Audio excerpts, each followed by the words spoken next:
Silakan.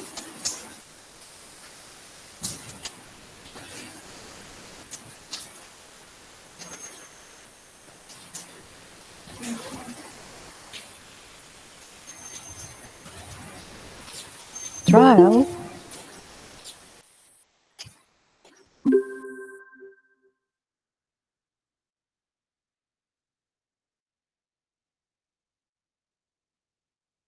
Trial.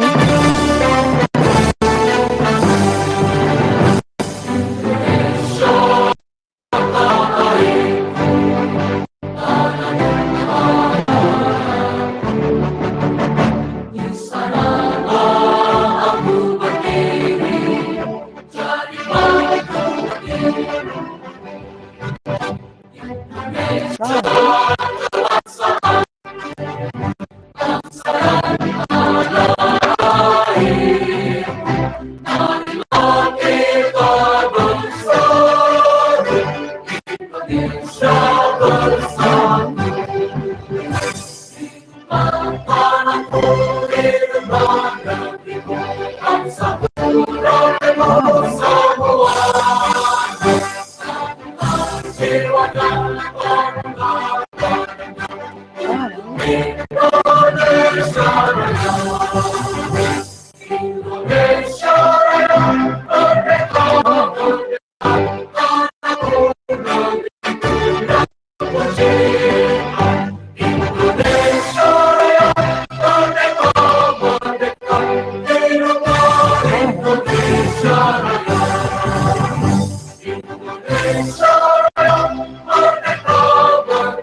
Trial.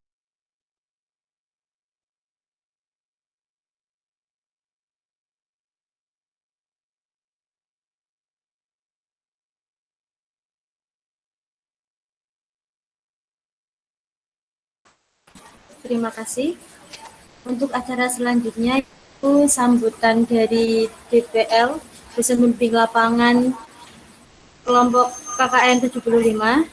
Tapi di sini kami mohon maaf karena beliau berhalangan hadir pada malam hari ini. Jadi akan kami lanjutkan pada acara selanjutnya, yaitu materi webinar tentang kesetaraan gender di Islam.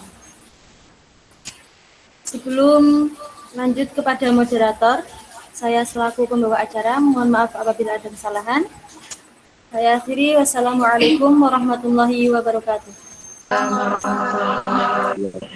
Kepada saudara-saudari mau silakan.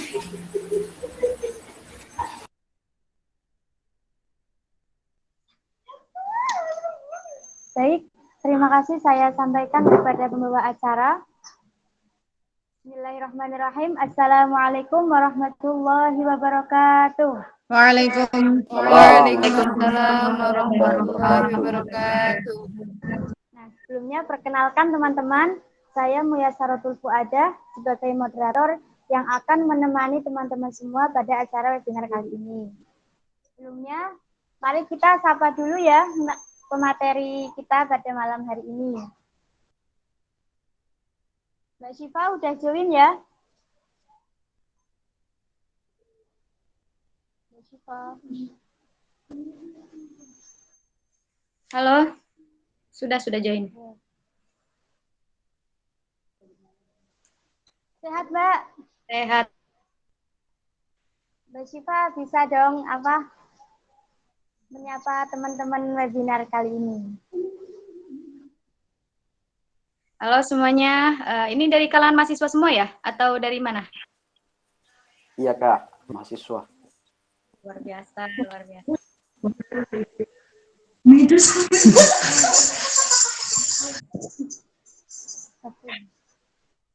Oke, langsung saja. Saya akan membacakan CV dari pemateri kita pada malam hari ini. Nama, Syifa Zihni Hafidhoh SAG.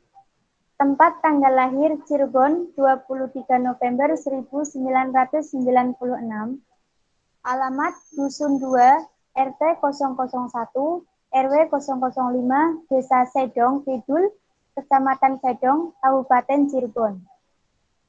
Email wihni.shifa.sd@gmail.com. Media sosial @shifasena untuk semua platform medsos. Nah, teman-teman bisa memfollow beliau ya.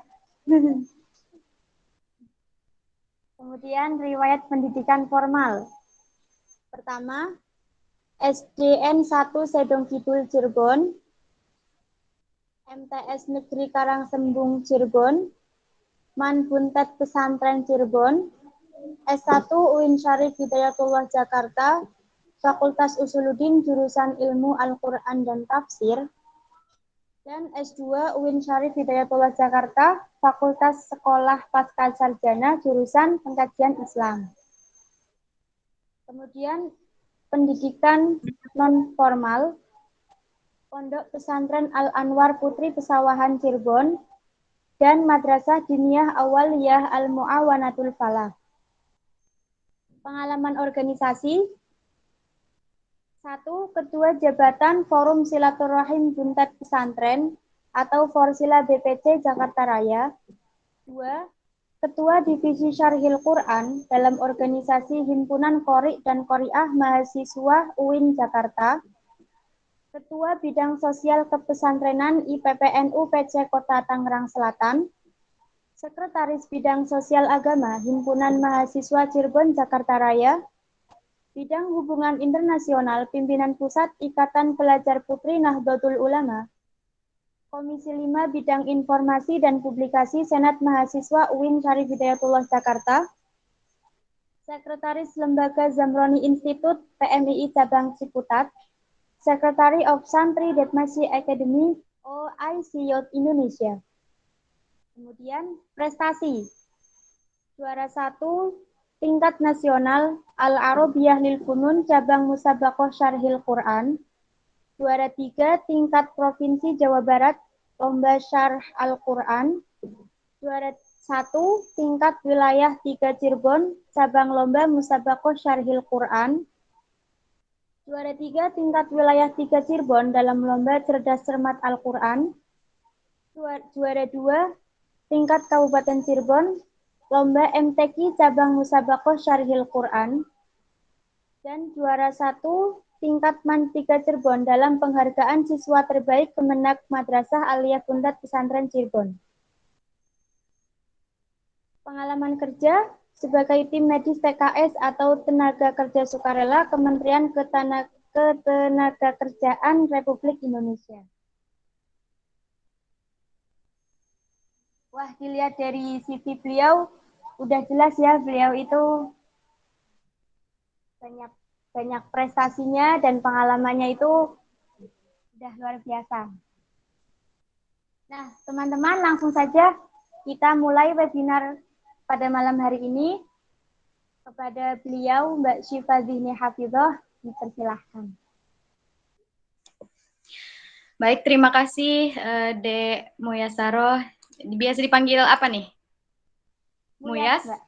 Oke. Yes. Terima kasih Muyas atas waktunya dan kesempatannya dan seluruh panitia atau peserta KKN 77 ya? Atau 786 atau berapa? 77 ya? 75, Mbak. 75. Sorry, 75. Oke, semoga lancar terus sampai selesai jadwal KKN mendapatkan. Baik.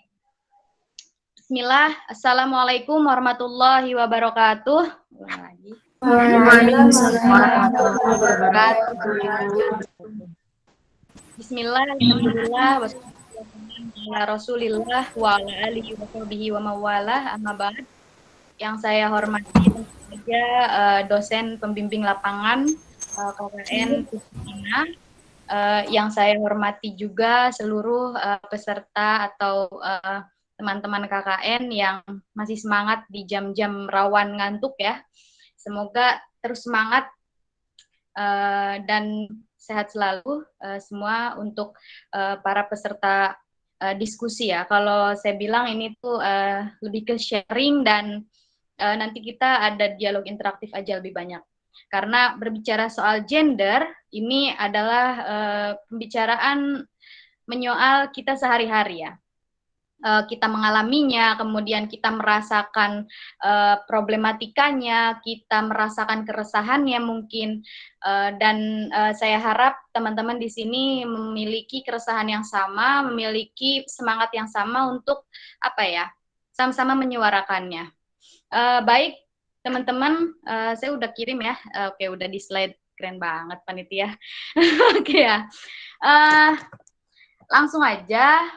Saya juga kenapa masih semangat juga ngelihatnya karena pernah merasakan di posisi teman-teman, namun bedanya waktu itu aku KKN-nya luring ya atau langsung, jadi agak rame lah, agak ada nuansa KKN-nya ya, tapi nggak apa-apa, ini tetap harus dijalani dan dinikmati oleh teman-teman ya, walaupun daring.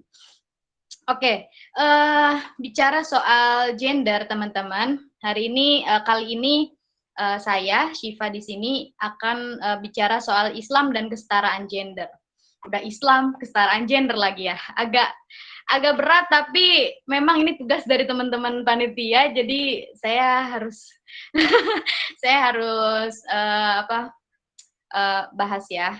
Saya juga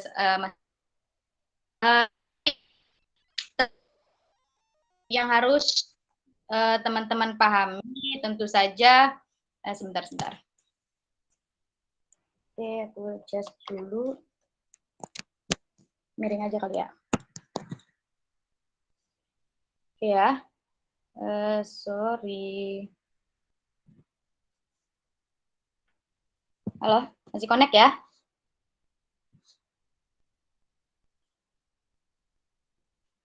Oke.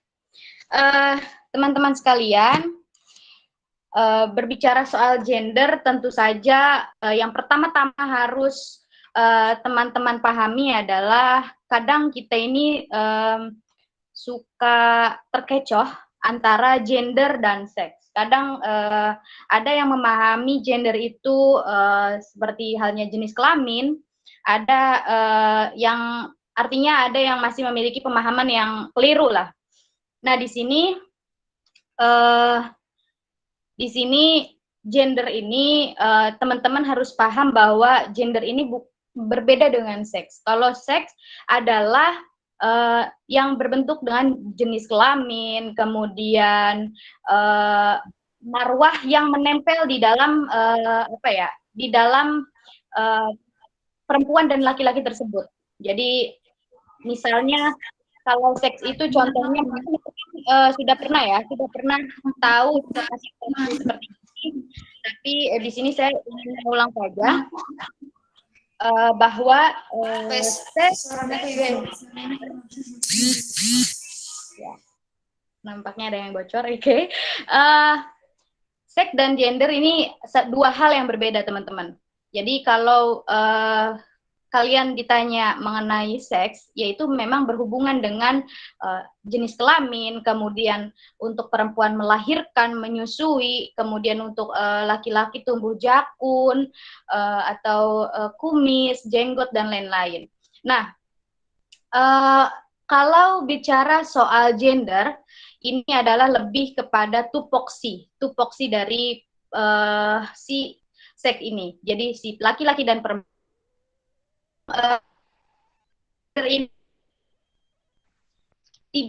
kalau seks itu bisa dirubah, tidak bisa dirubah, seks itu tidak bisa dirubah, tapi kalau gender ini lambat laun seiring berjalannya waktu dinamis ya, artinya berubah dan tergantung dari adat yang berlangsung atau berjalan ya. Nah, di sini oke, aku mau lihat PPT-nya. Oke. Nah, di sini teman-teman pertama-tama harus mengenal perbedaan seks dan gender. Apa itu seks, kemudian apa itu gender. Di sini seks adalah pembagian dua jenis kelamin, yakni laki-laki dan perempuan, yang ditentukan secara biologis. Kemudian seks juga berkaitan dengan karakter, karakter dasar, fisik, dan fungsi manusia, mulai dari kromosom, kadar hormon, dan bentuk organ reproduksi. Ini lebih kepada yang ada menempel di dalam tubuh manusia. Nah, sedangkan gender ini teman-teman adalah persepsi masyarakat atau yang mengacu pada peran, perilaku, ekspresi, dan identitas seorang, baik laki-laki maupun perempuan. Nah, lanjut. Oke, di sini fenomena gender, lanjut. Halo, lanjut. Oke, lanjut ya. Oke, di sini fenomena gender ini jika dilihat dari sisi kuantitas antara perempuan dan laki-laki, maka hal ini sangatlah berbanding terbalik dikarenakan jumlah perempuan yang justru lebih banyak dari laki-laki malah digolongkan kelompok minoritas. Ada yang pernah sadar atau sudah sadar sejak lama kah bahwa hari ini tuh perempuan malah dirasa menjadi kelompok minoritas? Kenapa teman-teman? Karena ini berbicara soal peran ya, peran di ranah publik, peran di masyarakat, peran di peran di dalam berkarir. Ini perempuan dirasa atau yang terjadi saat ini adalah masuk ke dalam kategori minoritas, sedangkan laki-laki adalah kaum mayoritas yang unggul secara jumlah, yang unggul secara kapasitas.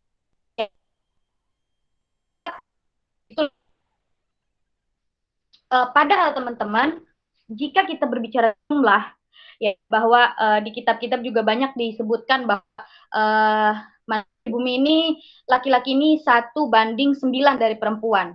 Nah, ini yang akhirnya menjadi yang harusnya menjadi kegelisahan kita ya teman-teman. Di sini pesertanya saya rasa ada banyak laki-laki juga, begitupun perempuan. Nah, ini perlu adanya keseimbangan ya, keseimbangan peran di sini. Yang saya katakan adalah keseimbangan peran antara laki-laki dan perempuan. Kenapa? Karena kenapa akhirnya perempuan ini menjadi kelompok minoritas, sedangkan perempuan ini secara jumlah, secara kuantitas ini malah lebih banyak dari laki-laki.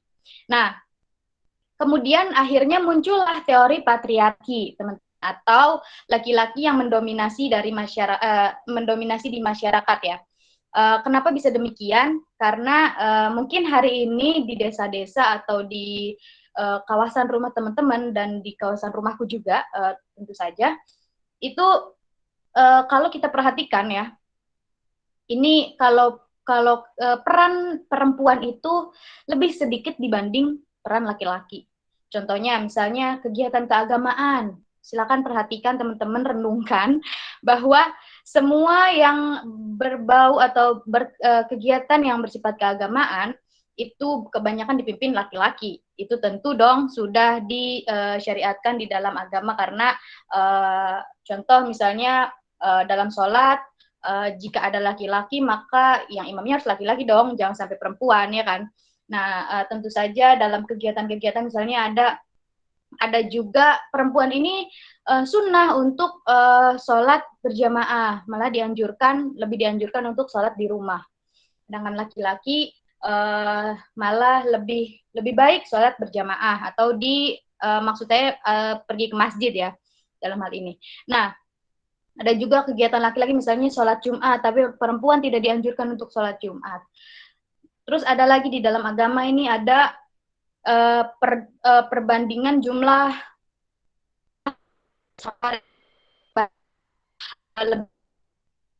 mungkin bukan di sini, tapi sedikit saya colek bahwa di dalam hak waris saja perempuan ini mendapatkan lebih sedikit dari laki-laki. Tapi sedikit saya jelaskan bahwa kenapa itu bisa terjadi, karena mungkin si perempuan ini dia mendapat kapasitas atau hak waris dari orang tuanya.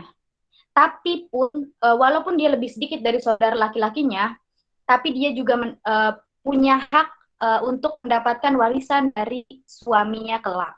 Itu yang namanya keadilan gender, teman-teman. Nah, jadi di sini masih ada patriarki mungkin masih bertebaran ya, masih banyak berlangsung di desa-desa, di perkampungan misalnya. Mungkin kalau di perkotaan mungkin kayak lebih ke apatis, lebih ke lu gue, tapi kalau di perkampungan atau di kampung-kampung kita, ini patriarki ini masih sangat kental, apalagi di desa-desa yang mungkin apa ya, kultur keagamaannya ini sangat kental ya. Misalnya apa namanya, perempuan ini jangan keluar malam-malam. Jadi tabu perempuan ini ketika keluar malam. Lewat dari jam 6 sore aja atau habis asar, itu di tempat saya itu perempuan ini tabu ketika keluar rumah. Padahal misalnya kepentingannya itu untuk yang baik misalnya, ataupun misalnya harus ditemani ibunya atau kakaknya atau bapaknya, walaupun hanya ya beberapa rumah aja misalnya. Nah, di apa ya, kemudian apalagi perannya ya dalam hal ini tuh stigma masyarakat kepada perempuan itu lebih apa ya, lebih disorot daripada laki-laki. Jadi beda halnya ketika laki-laki keluar rumah malam-malam sampai sore, sampai pagi misalnya, sampai subuh pun ya akhirnya itu kayaknya agak kurang ya. Nah, lanjut ke bawah, lanjut. Nah, di sini teman-teman, sedangkan padahal dalam Al-Quran ini sudah dijelaskan bahwa manusia adalah zon politikon atau makhluk sosial yang menyukai hidup berkelompok. Ya, dengan adanya stigma dari masyarakat, kemudian apa ya, stigma yang agak lebih menyorot kepada perempuan dibanding laki-laki, ini kita tidak bisa lepas dari itu. Kita tidak bisa lepas dari itu karena kita sebagai manusia itu tentu saja lebih menyukai kegiatan berkelompok, bersosialisasi, melibatkan orang lain. Nggak mungkin kita kalau kita akhirnya nggak suka dengan budaya-budaya itu, dengan apa yang sudah terjadi di masyarakat misalnya, akhirnya kita pergi ke hutan, kan nggak mungkin juga kan. Nah, di sini juga dijelaskan dalam Quran surat Al-Hujurat ayat 13 ini yang artinya, hai manusia, sesungguhnya kami telah menciptakan kamu dari seorang laki-laki dan perempuan, dan kami jadikan kamu berbangsa-bangsa dan bersuku-suku supaya kamu saling mengenal satu sama lain. Nah, sesungguhnya yang paling mulia di sisi Allah adalah yang paling bertakwa di antara kamu ila akhir. Nah, teman-teman, dari ayat ini kalau dalam kitab Sofatut Tafasir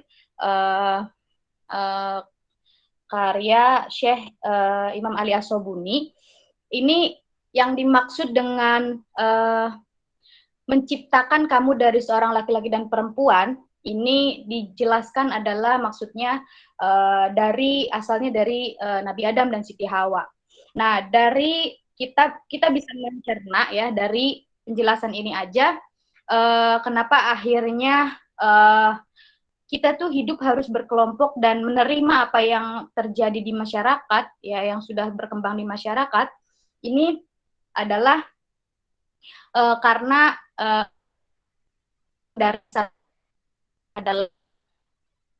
dari Ibu Hawa juga. Memang pada dasarnya Ibu Hawa ini diciptakan dari tulang rusuk Nabi Adam, ya kan? Dari tulang rusuk Nabi Adam. Jelas ini ada sebuah keunggulan di mana Nabi Adam ini di sini lebih unggul daripada Ibu Hawa. Karena Ibu Hawa diciptakan karena Allah ingin Nabi Adam tidak kesepian. Akhirnya diciptakanlah seorang perempuan namanya Ibu Hawa. Nah, dari sini mungkin sudah akhirnya masyarakat ini memiliki stigma, ataupun kita semua ini akhirnya lebih ke doktrin bahwa kita ini adalah separuhnya laki-laki. Waduh, separuhnya laki-laki, buset ya. Artinya dari kita itu tidak akan muncul ketika tidak ada seorang laki-laki ya. Tapi pun kita ini bisa lebih dominan atau lebih unggul dibanding laki-laki karena kita yang melahirkan generasi ya, atau kita yang melahirkan anak, kita yang tanpa adanya kita mungkin laki-laki tidak akan bisa memiliki keturunan misalnya. Ini artinya ada sebuah keseimbangan antara laki-laki dan perempuan. Maksudnya ada saling membutuhkan, saling adanya saling ketergantungan antara laki-laki dan perempuan. Nah, kemudian di dalam ajaran Islam, di dalam ajaran Islam, laki-laki dan perempuan ini memiliki posisinya masing-masing sesuai dengan fitrahnya. Selama antar laki-laki dan perempuan tetap menjaga fitrah tersebut, pada keduanya terdapat kesempatan yang sama dalam menjalani kehidupan baik dalam bidang pendidikan, sosial, kemasyarakatan, politik, seni, dan sebagainya. Jadi teman-teman, dari kegelisahan yang mungkin terjadi di kampung kita, misalnya banyak laki-laki yang dominan dalam kegiatannya, atau perempuan banyak disorot, lebih disorot daripada laki-laki. Ini ada sebuah keseimbangan di situ ternyata. Kenapa?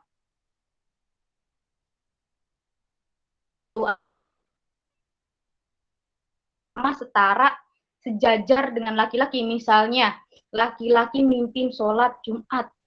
Kita pengen sejajar dengan laki-laki, akhirnya kita memaksakan diri untuk mengimami sholat Jumat misalnya, kan itu nantinya akhirnya jadi jadi kontroversial ya. Seperti ada ulama, salah satu ulama perubahan itu namanya Amin Nawadud. Beliau itu dulu kalau nggak salah itu keturunan Amerika atau orang Timur, tapi beliau ini mengkaji Al-Quran yang akhirnya memiliki suatu penafsiran untuk Al-Quran sendiri, salah satu ayat itu yang akhirnya menjadikan seorang Amin Nawadud ini nekat atau melakukan perubahan untuk melakukan menjadi imam sholat Jumat, bayangkan. Nah, di situ udah sempat ramai, tapi Amin Nawadud ini masih hidup kalau nggak salah sampai saat ini. Nah, itu ada di salah satu surat, tapi kalau kita bahas itu kayaknya kita kepanjangan ya dan terlalu meluas. Tapi intinya pernah ada salah satu perempuan di Amerika sana yang melakukan perubahan. Menurut beliau itu melakukan sholat Jumat, yang padahal di dalam mungkin kita sudah ketahui bersama sudah termaktub di kitab, di syariat, di tata cara sholat, mungkin Safinatun Najah, ini bahwa ketika masih ada laki-laki, ya laki-laki dianjurkan, tapi jika tidak ada laki-laki maka perempuanlah yang mengimami sholat. Nah, tapi untuk dalam hal sholat Jumat mungkin ada banyak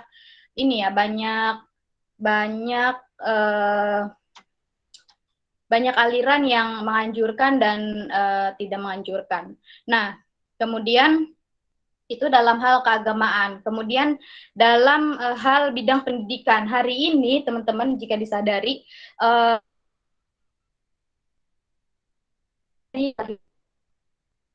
sangat banyak sekali rektor ini dalam dengan atau dari kalangan perempuan. Contoh misalnya di kampus saya sendiri, Ibu Amani Lubis itu dari perempuan. Kemudian saya mungkin pernah satu kali pengalaman saya pernah memimpin satu organisasi yang mayoritas adalah laki-laki, dan itu pun dalam pertama kalinya di dalam organisasi itu ya dipimpin oleh seorang perempuan. Nah, kemudian negara ini juga pernah dipimpin oleh seorang perempuan, atau kita tahu bahwa itu adalah Megawati. Nah, kemudian banyak sekali lah, artinya perempuan ini hari ini sudah sangat diberi ruang, dan hari ini permasalahannya ini bukan akhirnya kita menyetarakan gender ini dengan setara-taranya, tapi sebegitu setaranya ya, tapi dengan memaksimalkan, dengan memanfaatkan kesempatan yang diberikan kepada perempuan, porsi-porsi yang diberikan kepada perempuan hari ini agar dimanfaatkan dengan baik, teman-teman. Misal hari ini di dalam politik ini kursi untuk DPR RI atau DPR ini ada kuota khusus untuk perempuan, ya. Dan itu ketika tidak diisi, maka tidak diisi oleh perempuan ya, maka bisa hampir digagalkan ya. Artinya bisa gagal lah dalam suatu kontestasi itu. Nah, kemudian di dalam pekerjaan pun sama, di ranah pekerjaan pun sama, ada kuota-kuota khusus untuk perempuan.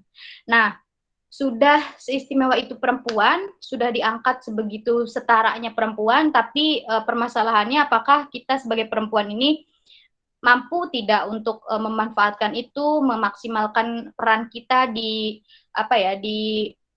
dalam kesempatan itu, di dalam ruang-ruang itu untuk menunjukkan jati diri kita sebagai perempuan bahwa kita ini mampu juga loh untuk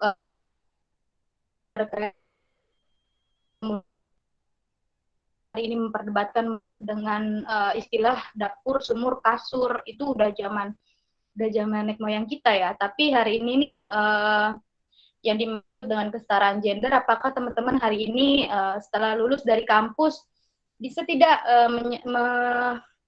memaksimalkan peran teman-teman sebagai misalnya seorang sarjana untuk berkarya, berkontestasi dengan yang mana misalnya ada banyak laki-laki di luar sana yang juga berkontestasi dalam memperebutkan sebuah jabatan, misalnya sebuah peran, misalnya sebuah pekerjaan misalnya.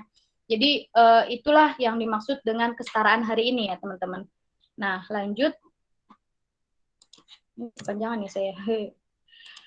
Nah, yang di sini ada juga teman-teman bentuk hubungan yang terjalin antara laki-laki dan perempuan ini di masa lalu, ya kita flashback dulu, dan masih berkembang di masa sekarang ini.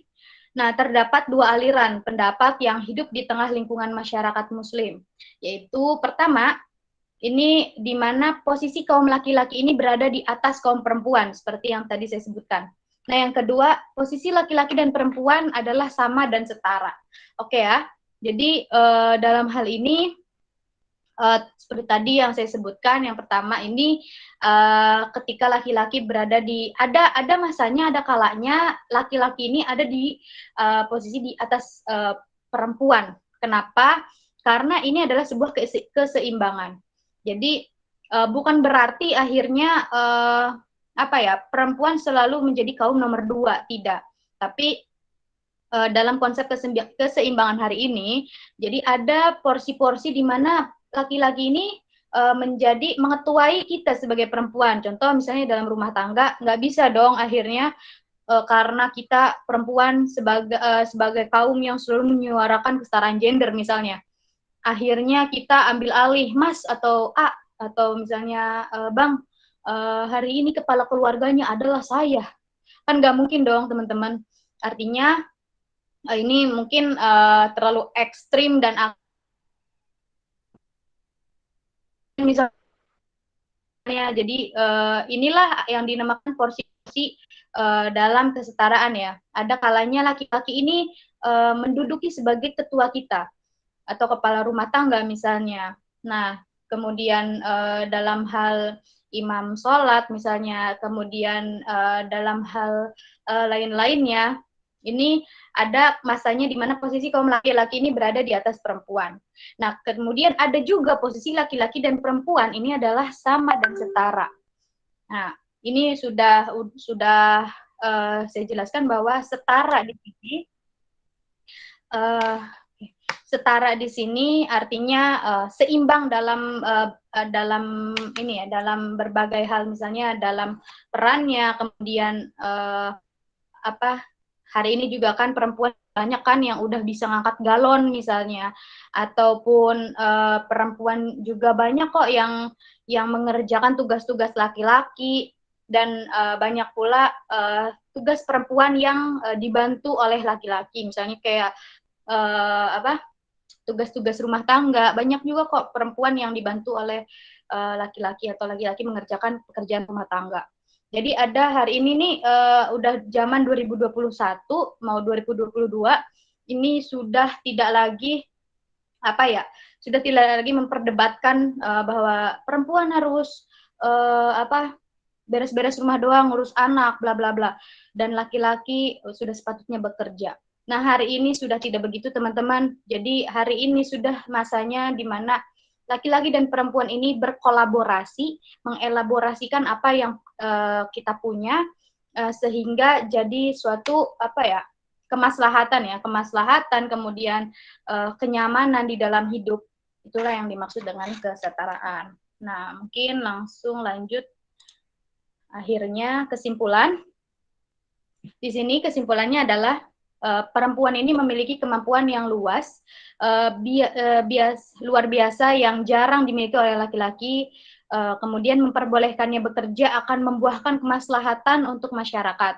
Sedangkan menghalangi keterlibatannya bekerja dapat merugikan masyarakat.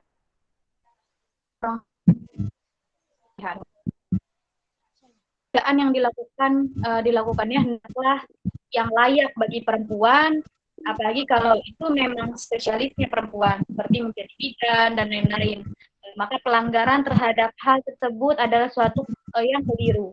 Yang perlu ditambahkan adalah ketika keluar rumah untuk bekerja, perempuan harus tampil dengan sikap dan pakaian yang terhormat. Ya, baik itu teman-teman dari saya. Mungkin bisa dilanjut dengan dialog interaktif. Banyak mungkin dari teman-teman juga yang sharing. Semoga bisa diambil manfaatnya. Terima kasih atas waktunya. Allahul muwaffiq ila aqwamit thoriq. Wassalamualaikum warahmatullahi wabarakatuh. Waalaikumsalam warahmatullahi wabarakatuh.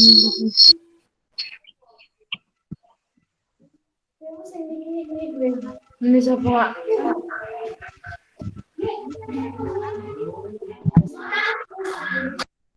Kan ya. Oke, terima kasih kepada pemateri kita, beliau Mbak Syifa Hafidhoh, Mbak Syifa binti Hafidhoh, atas ilmunya, atas pengetahuan yang telah beliau sampaikan kepada kita. Baiklah, sekarang kita memasuki sesi tanya jawab ya. Sesi yang kalian tunggu-tunggu pastinya. Sesi pertama, saya akan membuka 3 orang penanya.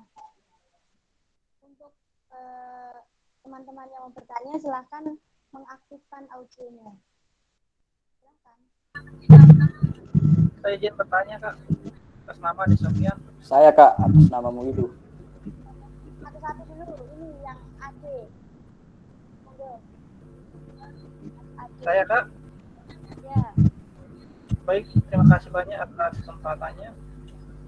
Saya akan bertanya terkait materi yang telah dijelaskan tadi, yaitu hak-hak warisan yang bagaimana saja yang bisa didapatkan perempuan dari suaminya seperti yang disebutkan tadi, gitu, Kak.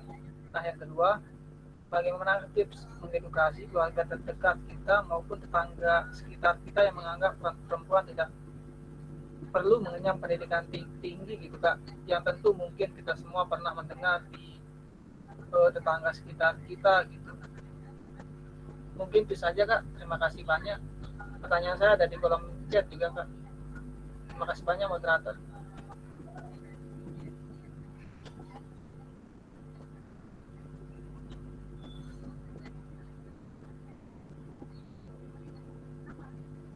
Mau dihimpun dulu pertanyaannya atau gimana? Ya, sampai 3 pertanyaan dulu ya, Kak. Oke. Selanjutnya silakan itu Mas Mu'in. Saya, Kak. Oh, siap. Terima kasih pembawa acara dan juga moderator. Baik, terima kasih. Perkenalkan, nama saya Muidu. Saya salah satu mahasiswa di Perguruan Tinggi Kota Makassar. Oke, baik. Tadi keren ya pembahasan dari narasumber persoalan kesetaraan gender. Jadi sebelum saya bertanya, ada beberapa hal yang ingin saya sampaikan.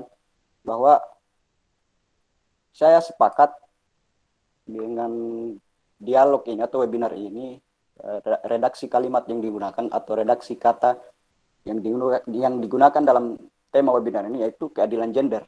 Karena saya salah satu orang yang tidak sepakat dengan kesetaraan ya. Itu yang pertama. Kemudian yang kedua,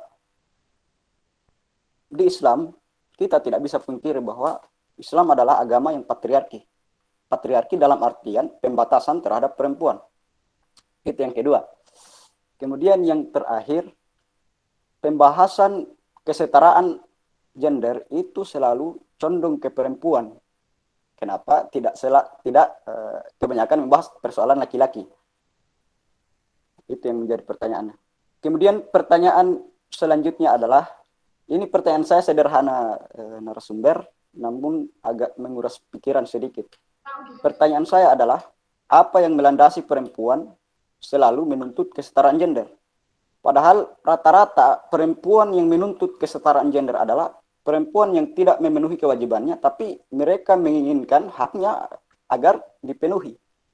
Terima kasih, moderator. Baik, silakan satu orang penanya lagi.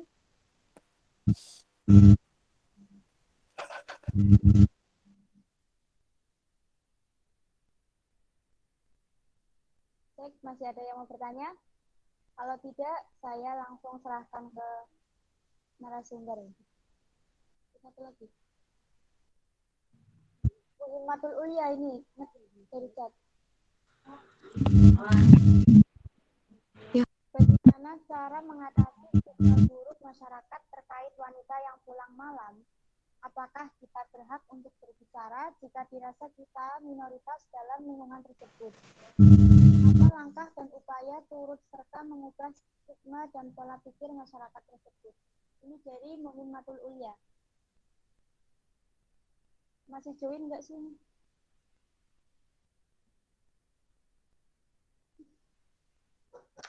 Baik, silahkan Mbak Syifa untuk menjawab pertanyaannya.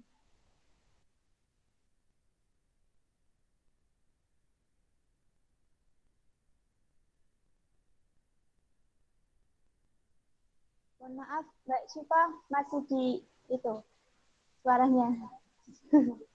Oke. Tadi soal perempuan yang perlu atau tidak.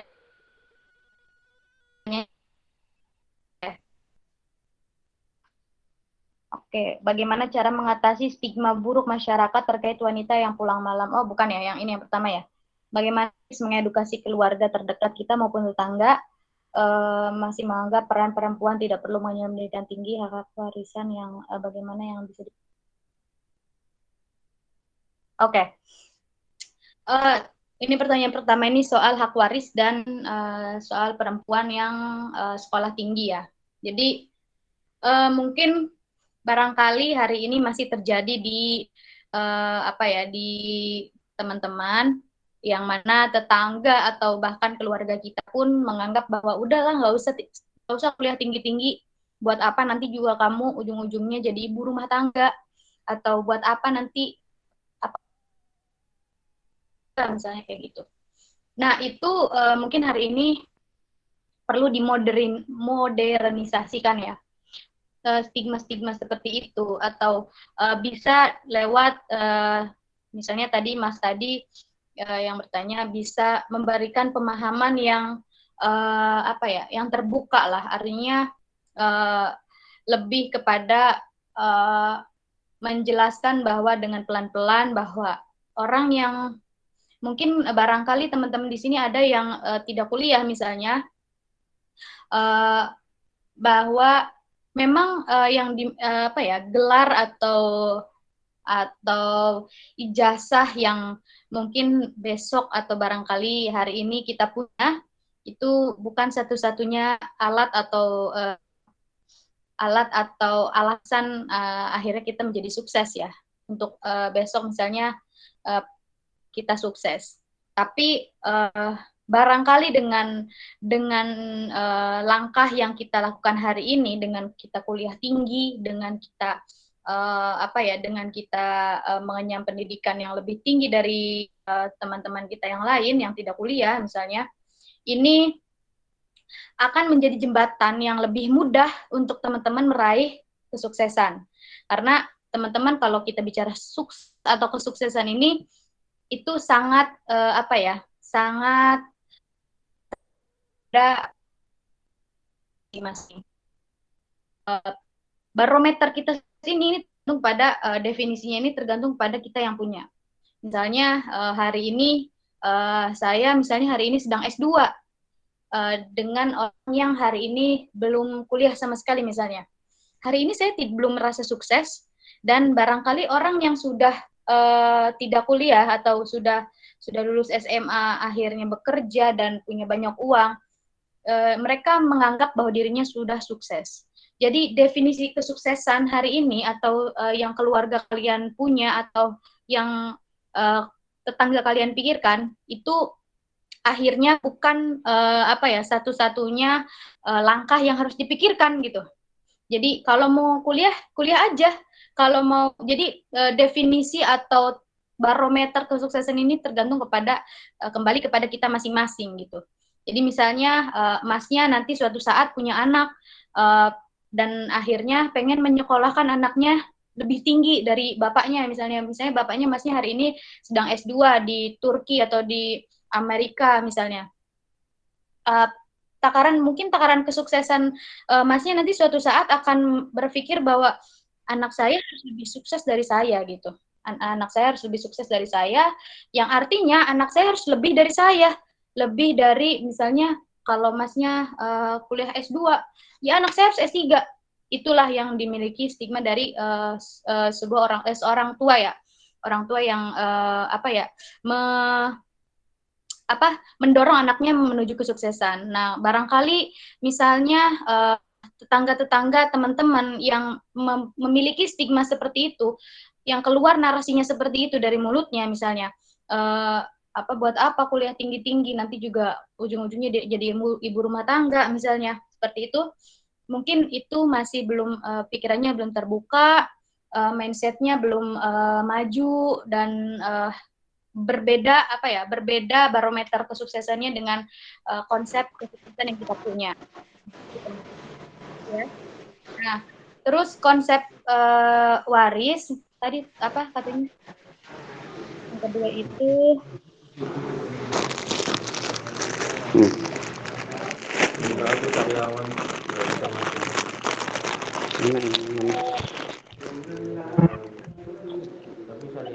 Cái ruột của kok waris cukup. dari Lenteng. suaminya. Gua ya. Jadi lihat dulu deh. Udah ya? Oke. Konsep waris misalnya tadi cuplik saya sebutkan bahwa perempuan mendapat 3/4, misalnya laki-laki mendapat setengah dari warisan. Nah, perempuan ini juga mendapat warisan dari seorang suaminya, ya kan? Dapat dari suaminya juga, artinya konsep seperempat ini bisa setara atau bisa sama takarannya dengan laki-laki ketika perempuan ini sudah menjadi seorang istri, artinya dia juga dapat loh warisan dari suaminya gitu. Kalau kita bicara lagi mengenai waris-warisan ini, mungkin ini akan ranahnya kepada fikih usul fikih misalnya, tapi atau mawaris ya yang lebih luas jangkauannya. Mungkin ini saya jelaskan secuplik aja bahwa yang dimaksud saya tadi itu adalah jadi ketika perempuan ini ngiri ya, kita ini ngiri dapat warisan dari orang tua kita yang lebih sedikit dari saudara laki-laki kita, itu harus kita pikirkan lagi bahwa nanti juga kita dapat loh warisan dari suami kita gitu. Sedangkan kan kalau laki-laki ya udah takarannya segitu gitu. Oke ya. Karena laki-laki nanti akan menjadi mengepalai, artinya mengepalai sebuah keluarga gitu. Kayak gitu ya. Kemudian pertanyaan kedua saya lupa apa ya? Ada yang nyatet nggak? Ya, dari Mas Mu itu, Mbak. Apa yang dilakukan perempuan untuk selalu menyuarakan kesetaraan gender. Oke. Sebenarnya ini kan perempuan menyuarakan kesetaraan gender itu kan lahirnya ini dari keresahan zaman dulu kala ya, zaman dulu mana zaman jahiliyah ini kan yang namanya ada orang melahirkan bayi perempuan ini dikubur hidup-hidup. Artinya kesetaraan atau keadilan gender hari itu belum ada sama sekali. Jadi jangan sampai ada orang yang melahirkan bayi perempuan karena apa? Karena perempuan ini hanya akan mendatangkan kesialan, kemudian hanya menyusahkan, kemudian perempuan kan kaum yang lemah misalnya waktu itu. Kemudian tabu dan memalukan misalnya. Nah itu sedangkan lain halnya ketika ada yang melahirkan seorang laki-laki, ini akan dipuja-puja, kemudian menjadi sebuah kesuksesan bagi orang tua pada saat itu, masa jahiliyah itu. Nah, akhirnya Rasulullah ini mengangkat derajatnya perempuan, ya, mengangkat derajat perempuan, mengangkat peran-peran perempuan. Saat itu akhirnya muncullah Sayyidatina Aisyah radhiyallahu an, kemudian Siti Khadijah dan lain-lain. Artinya banyak sekali perempuan yang menjadi pionir sebuah kesuksesan atau trade center ya. Misalkan kalau hari ini mungkin selebgram ya, saat itu wow. Tapi hari ini misalkan kalau kita bicara di Indonesia, ini bicara sebuah keresahan dari zaman-zaman kita sebelum merdeka. Ini hak-hak perempuan saat itu belum akhirnya dipenuhi, bukan hak-hak ya, artinya peran-peran saat itu, peran-peran perempuan saat itu sangat-sangat dibatasi. Bahkan dalam hal pendidikan pun perempuan ini jangan sampai mengenyam pendidikan, sedangkan laki-laki ini ya dibolehkan mengenyam pendidikan. Nah, ini hal-hal yang sudah tidak terjadi saat ini ya, sudah tidak terjadi saat ini. Tapi ketika masih ada perempuan yang menyuarakan kesetaraan gender, mungkin bukan itu yang mereka maksudkan. Konteksnya akan berbeda dengan zaman dulu.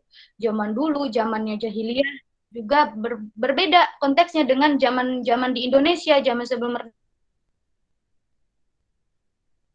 hidup. Tapi ketika di Indonesia kita sudah diperbolehkan untuk hidup perempuan ini kita mempertaruhkan sebuah peran dari perempuan, bahwa perempuan ini juga boleh loh untuk sekolah, perempuan juga boleh loh untuk bekerja, untuk berkarir seperti halnya laki-laki. Nah, hari ini mungkin yang perempuan suarakan, di mana yang dimaksud kesetaraan ini, banyak sekali akhirnya perempuan-perempuan ini yang menjadi ada beberapa hal yang dimana keresahan dari seorang perempuan mungkin yang lebih ekstrim adalah perempuan hari ini itu terkadang menjadi objek dari bisa kita katakan objek seksual dari seorang laki-laki misalnya. Kenapa saya bisa katakan seperti itu? Karena hari ini kasus pemerkosaan dari seorang perempuan yang dilakukan oleh laki-laki ini masih tergolong banyak. Kemudian pelecehan seksual dari laki-laki kepada perempuan ini masih juga banyak. Nah, kemudian banyak hal yang akhirnya menjadikan perempuan ini sebagai objek dari laki-laki. Sedangkan ketika perempuan ini sudah terpenuhi kesetaraannya, sudah seimbang atau sudah masuk ke dalam keadilan gender, maka hal-hal seperti itu harusnya sudah dihindari gitu. Itu sih yang yang lebih spesifik yang bisa saya sampaikan ya. Ada lagi nggak pertanyaan yang ketiga? Udah ya, segitu ya. Ada lagi Mbak, bagaimana cara mengatasi stigma buruk masyarakat tentang perempuan yang keluar malam? Oh, suaranya kecil banget. Gimana, Muya? Bagaimana cara mengatasi stigma buruk masyarakat tentang perempuan yang keluar malam? Oke. Bagaimana itu ya? kalau itu mungkin kita akan berperang dengan tangga, Bos. Jadi artinya ini kan orang kan ya kita punya tetangga itu kan beda-beda ya. Mungkin kalau tetangga saya, misalnya saya di kampung tapi tetangga saya udah modern misalnya, atau tetangga teman-teman udah di kota pun masih ada hal-hal yang ya nyinyir, punya stigma demikian kepada perempuan. Stigma kapanpun atau entah sampai kapan itu sulit untuk dihindari karena itu yang punya stigmanya adalah beda kepala ya, artinya setiap kepala ini isinya berbeda. Jadi urusan bagaimana cara itu saya rasa kita tetap mematuhi bukan mematuhi sih, artinya kita senantiasa menunjukkan kepada orang-orang yang memiliki stigma tersebut bahwa perempuan ini ketika keluar malam itu bukan berarti akhirnya negatif loh. Bahkan misalnya ada juga kan perempuan yang berkarir kerjanya itu malam, misalnya kantoran tapi beliau berangkatnya itu malam gitu. Ada. Dan hari ini di dunia kerja ini sudah tidak membedakan antara laki-laki dan perempuan. Artinya tugas tupoksinya itu sudah setara gitu. Artinya sudah tidak ada yang membedakan. Akhirnya perempuan jangan sampai pulangnya malam-malam gitu. Jangan sampai akhirnya perempuan tuh lembur gitu sampai jam 9. Nggak begitu. Artinya ketika kita bermasyarakat mungkin kita juga harus menyesuaikan diri di masyarakat tersebut ya. Dengan tetangga-tetangga kita, bagaimana sih kultur yang ada di di daerah kita misalnya. Jika di daerah kita kalau cewek keluar malam ya nggak boleh misalnya, atau banyak dinyinyirin tetangga, atau emang budayanya itu ya udah kalau habis maghrib itu udah sepi, nggak boleh ada yang keluar misalnya. Ya udah, kita nggak usah yang kayak yang kayak nekat akhirnya kita pulang subuh. Bos, itu namanya kita memancing omongan tetangga ya. Tapi dalam hal ini kan sangat fleksibel ya, sangat kompleks gitu permasalahannya. Kalau kita berbicara soal masyarakat ya, karena kita itu budaya itu atau kultur itu bukan kita yang menciptakan, tapi itu terbentuk secara sendirinya. Tapi teman-teman juga bisa dengan cara teman-teman membuka mindset mereka bahwa lebih ini aja gitu, lebih terbuka aja mindsetnya bahwa ya udah perempuan keluar malam itu bukan berarti negatif loh. Ketika ini keluar malam pergi ke pengajian misalnya, atau pergi diskusi misalnya, atau ngajar les misalnya itu. Tapi jika kegiatan-kegiatan itu masih bisa dilakukan di pagi atau sore hari, mungkin itu lebih baik sih. Terima kasih. Tuh. Ada lagi nggak pertanyaannya? Terima kasih kepada Mbak Syifa. Untuk para penanya udah paham, jelas?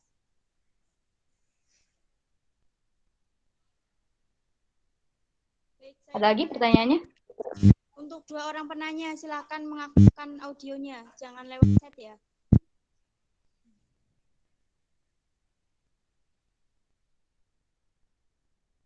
Silahkan. Izin bertanya, Kak. Ini saya sampai jam berapa?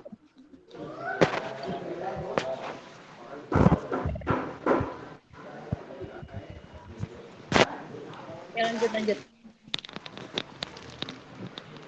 Nama saya Muhammad Romli dari Stai Ma'at Ali Al-Hikam Malang. Izin bertanya, apa bisa dibenarkan statement orang yang mengatakan bahwa perempuan itu lemah? Buktinya kalau mereka itu kena masalah langsung nangis. Kalau ada masalah harus curhat ke temannya. Beda halnya dengan cowok. Kalau cowok itu punya masalah masih bisa mendam nangisnya, masih bisa mendam masalahnya sendiri. Apakah bisa dibenarkan? Terima kasih. Oke. Langsung saya jawab aja ya. Iya, Mbak. Jadi Mas siapa tadi? Romli ya? Mas Romli, perlu dipahami nanti barangkali Mas Romli suatu saat punya cewek misalnya atau punya istri, Mas Romli harus paham bahwa perempuan ini nalurinya adalah pakai perasaan, sedangkan laki-laki ini memakai logika. Jadi ketika perempuan memakai perasaan ini tentu aja sangat memicu atau langkah-langkah atau jalan ninjanya perempuan itu adalah nangis. Karena ya gampang sekali lah ketika perempuan pakai perasaan bersakit. Mungkin secara aduh lebay banget sih misalnya gitu doang nangis, atau misalnya nggak dikabarin doang nangis, tapi perempuan ini suka melebih-lebihkan, akhirnya nangisnya sampai jungkir balik, kemudian salto dan lempar dan kayak reog dan lain-lain kan. Jadi itu sudah dari sananya bahwa perempuan ini punya naluri atau punya naluri yang lembut, yang halus, yang perempuan yang perasaannya ini mudah tersentuh gitu. Jangankan ketika disakiti, ketika ada masalah curhat gitu.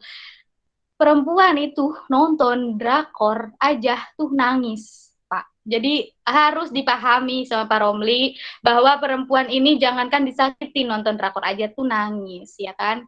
Sedangkan drakor kan bukan nyakitin dia, tapi nyakitin peran yang di situ.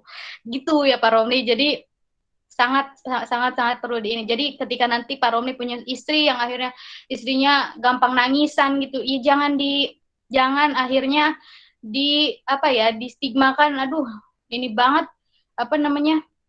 cengeng banget sih, cerai aja deh kan, enggak ya kan. Jadi harus dipahami ya bahwa perempuan ini pakai perasaan, jangan disalahartikan gitu. Ada lagi? Saya Kak ingin bertanya, dari sekian banyak diskusi terkait kesetaraan gender, kenapa hanya membicarakan laki-laki dan perempuan? Kan di dunia ini ada waria dan ada waria atau banci. Kenapa apakah banci atau waria itu tidak ada hak-haknya? Tidak ada kesetaraan gender sama seperti manusia normal pada umumnya.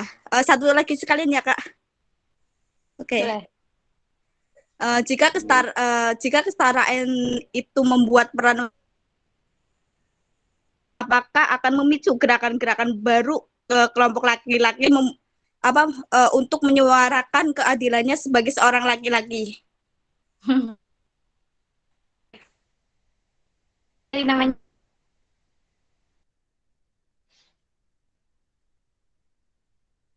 oke ya, Indar ya. Oke, tadi ada waria. Waria itu kan kita kan ini ya, artinya hari ini apakah waria ini ada hak-haknya enggak, atau punya bisa menyuarakan kesetaraan tidak, seperti perempuan menyuarakan kesetaraan gender atau kesetaraan perempuan. Ini menarik pertanyaannya, bahwa waria sendiri adalah seseorang yang menyalahgunakan kodratnya, ya kan? Jadi menjadi waria aja sudah langkah yang salah, Bos. Nah, kenapa salah? Karena Allah saja sudah Allah sudah menjelaskan bahwa jadi merubah kodratnya kita masing-masing itu ada sudah sebuah langkah yang salah. Jadi barangkali ketika melakukan atau menjadi waria itu adalah sebuah langkah yang salah gitu. Dan di Indonesia pun ya tidak dibenarkan, apalagi misalnya sampai ada transgender. Nah, ini juga bisa termasuk ke dalam pembahasan gender ya. Ada bukan monogami, tapi ya transgender, artinya dari laki-laki ke perempuan, misalnya dari perempuan ke laki-laki, artinya beralih gender. Nah, tapi itu kan langkah-langkah itu kan pilihan ya. Nah, tapi tidak ada akhirnya seorang waria menyuarakan hak-haknya. Akhirnya waria ini bikin perhimpunan waria Indonesia, Ikatan Waria Indonesia, ini belum ada. Jadi IWI itu belum ada, Ikatan Waria Indonesia itu belum ada. Jadi jangankan untuk menyuarakan hak-haknya, menjadi waria saja tuh sudah sebuah langkah yang salah gitu. Terus tadi satunya pertanyaannya apa ya? Indar tadi siapa? Pertanyaan selanjutnya itu apa ya? Eh, eh, jika kesetaraan gender itu memicu menjadikan wanita lebih tinggi, perannya wanita itu lebih tinggi dibanding laki-laki, apakah akan memicu gerakan-gerakan baru kelompok laki-laki untuk menyuarakan keadilannya sebagai seorang laki-laki? Oke, mungkin sepanjang ini saya belum pernah mendengar ya ada menyuarakan laki-laki menyuarakan kesetaraan gender ya. Karena siogianya atau yang mungkin kali hari ini kita tahu bahwa yang merasa kurang itu kebanyakan dari perempuan ya. Bukan kebanyakan dari perempuan, tapi memang jadi perempuan ini kodratnya itu rewel gitu, rewel ya. Kenapa? Karena pada kenyataannya apa yang akan sedangkan hak-hak dari laki-laki ini ya sudah sangat terpenuhi misalnya, atau sudah sangat sudah sangat dimanjakan gitu. Pertama misalnya hak bekerja, kuota bekerjanya dari perempuan ini lebih besar dari kuota laki-laki ini lebih besar dari perempuan, 75 banding 25. Yang akhirnya apa yang akan laki-laki suarakan gitu, kesetaraan apa yang akan laki-laki suarakan, sedangkan hak mereka itu sudah sangat terpenuhi gitu. Kemudian hak berpolitik itu keterpenuhan kursi itu untuk laki-laki itu lebih besar daripada perempuan. Kemudian apalagi ya, mungkin kalaupun laki-laki ingin menyuarakan kesetaraannya, itu ya suarakanlah saya ingin melahirkan misalnya, atau saya juga ingin beres-beres rumah. Apakah ada? Kan nggak mungkin kan, nggak akan ada kan, karena itu pekerjaan-pekerjaan multitaskingnya perempuan yang sepanjang ini mungkin banyak yang dilakukan oleh perempuan. Jadi mengerjakan pekerjaan rumah, kemudian ekonomi itu yang akhirnya sangat banyak terjadi dinamika kesetaraan gender yang sepanjang ini itu ya asalnya dari situ. Jadi untuk akhirnya laki-laki menuntut kesetaraan itu menurut saya kayaknya agak bingung gitu, apa yang mesti disuarakan gitu, karena hak-hak mereka ya sudah enjoy gitu, udah ada di posisi yang enak gitu. Nah itu sih, asik gak? Maksudnya begini, ketika seorang perempuan itu perannya itu lebih tinggi, bukan peran ya, kayak mungkin kedudukan di ranahnya perbinaan bidang politik, kayak kedudukan mungkin jadi ketua-ketua apa gimana gitu kan, mungkin kan seorang ketidakterimaannya seorang laki-laki ketika perempuan menjadi menduduki kursi-kursi mungkin di menteri apa gitu kan, mungkin kan ada kecemburuan gitu seorang laki-laki, apakah ada gerakan-gerakan baru untuk ingin merebutnya kembali gitu? Oke. Kalau gerakan baru sih mungkin bisa jadi ada ya timbulnya dari itu kecemburuan itu, tapi untuk akhirnya menyetarakan menyuarakan hak-haknya gitu ya, memperjuangkan hak-haknya laki-laki misalnya. Jadi kadang ada istilah laki-laki tuh banci ketika ngelawan cewek gitu, paham nggak? Jadi ketika ada perempuan akhirnya berantem pengen ngelawan laki-laki, ketika laki-laki membalas perlawanannya itu kadang-kadang atau yang sering kita dengar itu bahwa itu adalah banci gitu. Jadi laki-laki ini, jadi akhirnya pilihannya itu ketika ada kecemburuan ya, mungkin laki-laki lebih banyak kepada kalau perempuan ini kenapa akhirnya perempuan ini ada istilah menyuarakan, ya kan? Menyuarakan menuntut hak-haknya dengan melalui menyuarakan kesetaraan gender. Ada istilah suara, menyuarakan. Karena perempuan ini lebih banyak disadari atau tidak, perempuan ini lebih banyak berbicara ya dari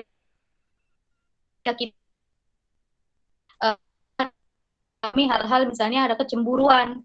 Kita perhatikan di ranah-ranah politik, di ranah-ranah perpartaian, di ranah pekerjaan. Kebanyakan laki-laki ini lebih banyak kepada action. Jadi gimana cara merebut hati merebut hati atasan, gimana cara merebut hati pimpinan. Jadi lebih kepada action gitu. Kalau perempuan kan, ayo kita bikin aliansi, ayo kita turun ke jalan menyuarakan hak-hak kita sebagai perempuan, kan gitu ya kan. Tapi ketika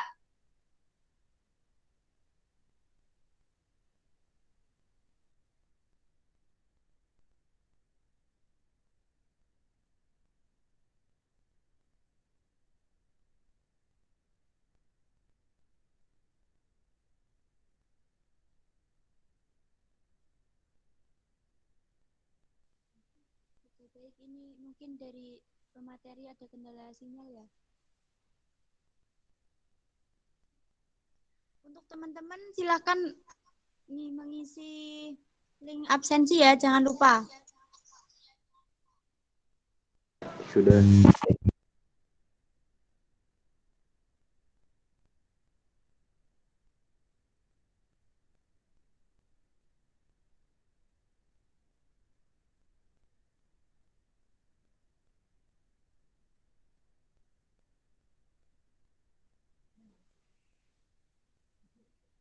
Iya, ini Mbak Siva kayaknya ada gangguan jaringan. Wah. Kita tunggu sebentar ya teman-teman ya. Iya kakak.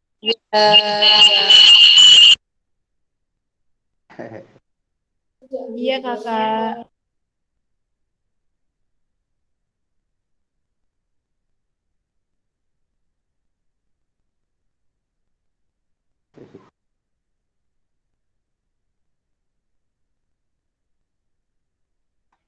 Sorry, terputus ya. Halo? Enggak apa-apa, Kak. Iya, jadi begitu ya. Jadi mungkin kalau sependek pengetahuan saya itu laki-laki lebih banyak langsung action ya dibanding akhirnya menyuarakan yang ujungnya ketika akhirnya dia menyuarakan dapat sih enggak tapi malunya iya gitu. Ya itu aja sih mungkin menurutku. Baik. Gitu. Dan bisa diterima? Lihat.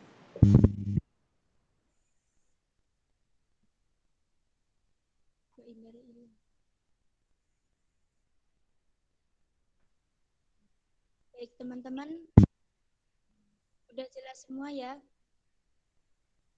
Nah, Baik, karena waktu yang sudah mau habis, silakan on cam ya. Kita foto. Foto.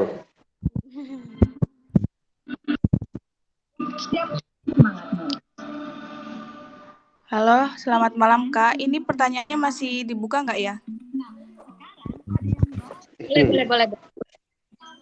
Iya, las. Monggo. Oke, terima kasih. Tadi pertanyaan dari teman-teman juga mungkin udah banyak mewakili dari kita semua. Terima kasih untuk Kak Syifa juga.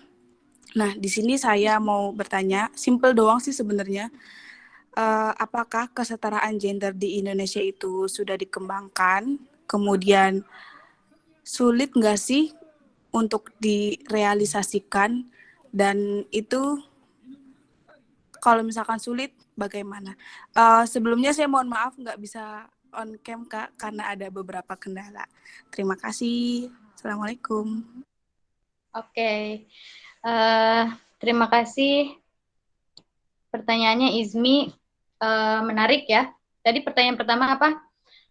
sudah baikkah ya kesetaraan gender di Indonesia ya? Iya, Oke, sudah dikembangkan. ya. Kalau melihat hari ini ya, untuk hari ini keterisian posisi perempuan di Indonesia, keterisian peran perempuan di Indonesia ini sudah sangat baik ya, sudah sangat sudah sangat seimbang, sudah sangat setara ya, artinya di antara laki-laki dan perempuan. Mungkin kurangnya adalah yaitu kejahatan yang kejahatan yang menimpa perempuan itu yang seperti misalnya pelecehan seksual, kemudian pemerkosaan misalnya, itu masih banyak terjadi kepada kalangan perempuan, walaupun hari ini mungkin perempuan lebih bisa menyuarakan lebih bisa speak up ya ketika mendapati hal seperti itu. Beda halnya misalnya dengan zaman dulu, lebih takut dan lebih lebih malu dan merasa tabu ya. Tapi kalau hari ini ketika ada perempuan yang speak up mendapati perlakuan yang tidak menyenangkan misalnya, itu malah banyak dukungan dari perempuan itu sendiri, bahkan dari negara ya. Nah, itu dia tadi keseimbangan antara perempuan dan laki-laki sudah bisa kita lihat di tataran misalnya perpolitikan. Banyak sekali anggota DPR yang sudah menjadi anggota DPR dari kalangan perempuan, kemudian guru, profesi-profesi guru, kemudian hari ini pun bidan bukan hanya dari kalangan perempuan, teman-teman, banyak bidan yang dari kalangan laki-laki ya, sekolah kebidanan, kemudian apalagi ya,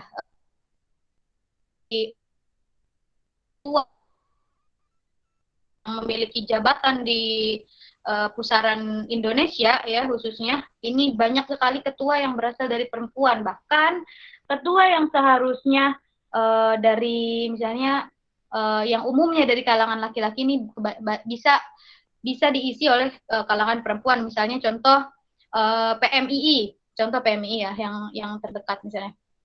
PMII ini itu kan sudah punya wadah yang namanya Kopri, tapi PMI masih sangat terbuka ketika ada perempuan yang nyalon dan akhirnya misalnya terkadang juga terpilih gitu. Ada beberapa perempuan yang menjadi ketua-ketua cabang, yang akhirnya ketua Koprinya juga perempuan kan, buset dah, dua-duanya perempuan. Ya, jadinya itu artinya hari ini keseimbangan atau kesetaraan gender di Indonesia ini sudah sangat berjalan, sudah sangat bagus. Akhirnya ketika ada perempuan yang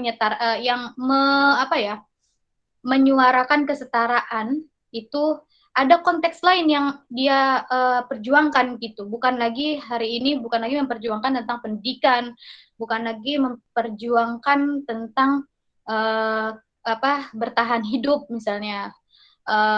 Ya bukan lagi hal-hal itu, tapi ada hal-hal lain yang perlu disuarakan gitu. Itu ya. Tadi yang pertanyaan keduanya apa? Pertanyaan kedua, sulit nggak sih untuk merealisasikan kesetaraan gender? Kalau misalkan sulit, itu kenapa, Kak? Terima kasih. Oke. Merealisasikan kesetaraan gender ini tergantung tempat dan konteksnya ya.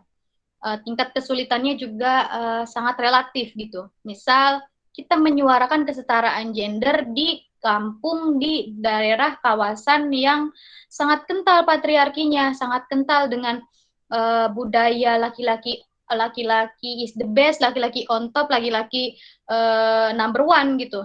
Sedangkan kita sebagai perempuan di situ ya udah, kalau kita membantah ya kita menjadi orang dianggap sebagai pembangkang,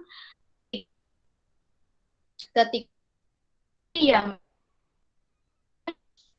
budayanya seperti itu gitu. Jadi artinya apakah ada hal-hal yang dirugikan ketika teman-teman ini mengikuti budaya yang sudah berjalan puluhan tahun di masyarakat, yang mana misalnya laki-laki punya peran yang lebih dibanding perempuan gitu. Mungkin solusinya ini hal-hal yang gampang-gampang susah ya, karena kita bicara permasalahan masyarakat yang kompleks, daerah rumah kita yang kompleks, tapi ini juga bisa menjadi sumber kekuatan kita sebagai perempuan. Kenapa? Karena ini menjadi inspirasi kita. Kira-kira gimana ya caranya kalau akhirnya nih supaya perempuan ini punya peran yang lebih atau punya peran yang unggul juga dibanding laki-laki. Ya akhirnya kan Ismi misalnya atau Muyas atau Hilya dan lain sebagainya ini bisa punya inovasi, punya ide-ide muncul dari permasalahan itu gitu. Jadi misalnya kalian bikin gerakan atau bikin perkumpulan, perhimpunan perempuan yang akhirnya membuat memunculkan kesetaraan di kalangan masyarakat yang masih kental sekali patriarkinya gitu. Ya akhirnya kan seimbang ya, akhirnya masyarakat bisa terbuka mindsetnya gitu, Ismi. Oke, terima kasih Kak Syifa. Baik, teman-teman. Terima kasih kepada Kak Syifa Dini Hafizah ya atas semua ilmu yang telah Kakak berikan kepada kami, kepada kita semua. Dan terima kasih juga kepada teman-teman yang udah berpartisipasi dan terima kasih juga kepada teman-teman yang sudah aktif bertanya. Kemudian ini sebelum kita akhiri, silahkan semua on kamera dulu ya. Kita foto online. Baik. Ya.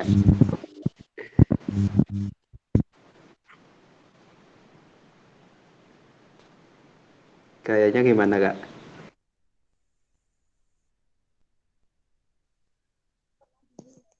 Kayaknya bebas. Oh, oke. Sudah siap ya? Bisa Dihitung, saya Kak, dari ambil kelas 1. ya? 1, Dihitung. 2, 3.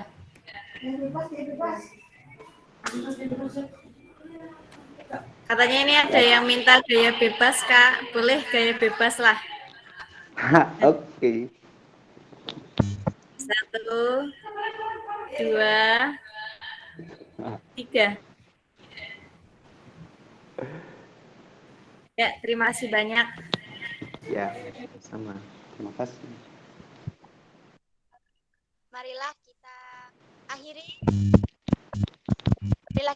webinar kali ini dengan bacaan Alhamdulillahirabbil alamin. Ya Allah. Waalaikumsalam warahmatullahi wabarakatuh. Terima kasih kakak-kakak. Terima kasih kakak-kakak. Goodbye. Terima kasih Kakak Muyas. Terima kasih banyak. Love you semua.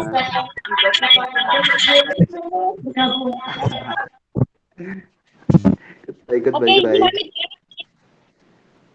Terima kasih Kak Syifa. Ya, assalamualaikum warahmatullahi wabarakatuh. Waalaikumsalam warahmatullahi wabarakatuh. Terima kasih. Terima kasih Mbak Hilya.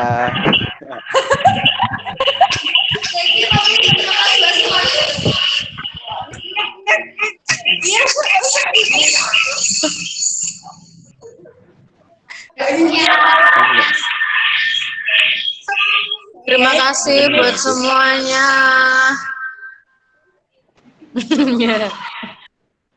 Sama-sama.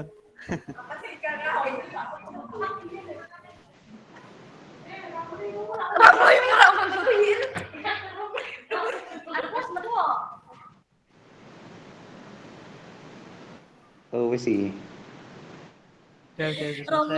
Romli harap keluar dulu. Udah Keluar, selesai Kak. soalnya.